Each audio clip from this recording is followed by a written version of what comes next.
নমস্কার বন্ধুরা, আমার রান্নাঘরে সবাইকে স্বাগত। এখন শীতকালে প্রচুর সবজি পাওয়া যায়, আর এই সবজি দিয়ে যদি একটু সবজির ডাল বানানো যায় তাহলে কেমন হয়। আর এই সবজি ডাল তো শীতকালে ভীষণ ভালো লাগে।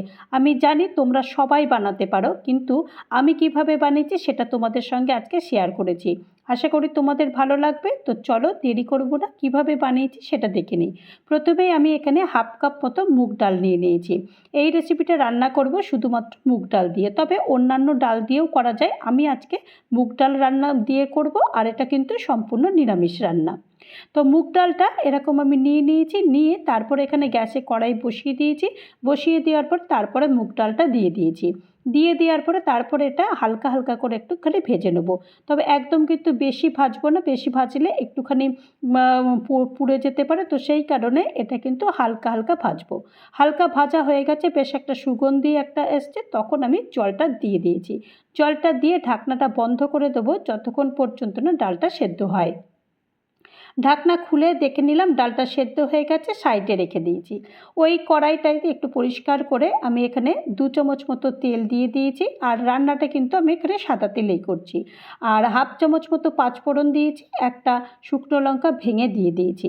আর কিছু সবজি নিয়েছি, সবজির মধ্যে এখানে গাজর, বিনস, মটরশুঁটি, ফুলকপি, সিম এগুলো নিয়েছি। ঘরে যা সবজি ছিল সেই সবজিগুলোই নিয়েছি। তোমাদেরও ঘরে যা সবজি আছে সেই সবজিই তোমরা নিয়ে নিতে পারো। স্বাদ মতো নুন দিয়ে দিয়েছি, আর একটু পরিমাণ মতো হলুদ দিয়েছি। দিয়ে এটা হালকা করে একটুখানি ভেজে নেব। এর মধ্যে কিন্তু একটু তোমরা যদি চাও একটু বাঁধাকপি দিতে পারো, মূলও দিতে পারো। এগুলো দিলেও কিন্তু খুব একটা খারাপ লাগে না, ভালোই লাগে। যত সবজি দেবে তত ডালটা বেশ ভালো হবে। তো এখন একটু হালকা ভাজার পরে এখানে একটা টমেটো এখানে দিয়ে দিয়েছি, আর 2টো কাঁচা লঙ্কা দিয়ে দিয়েছি।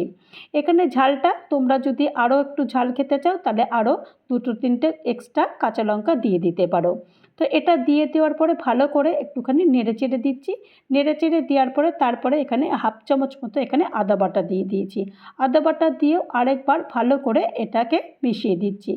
আদা বাটা মেশানোর সঙ্গে সঙ্গে দেখছি যে এখানে কিন্তু সবজিগুলো বেশ মোটামুটি ভাজা হয়ে গেছে, আর টমেটোটাও বেশ একটু নরম হয়ে গেছে। এখন সেদ্ধ করে রাখা ডালটা দিয়ে দেবো।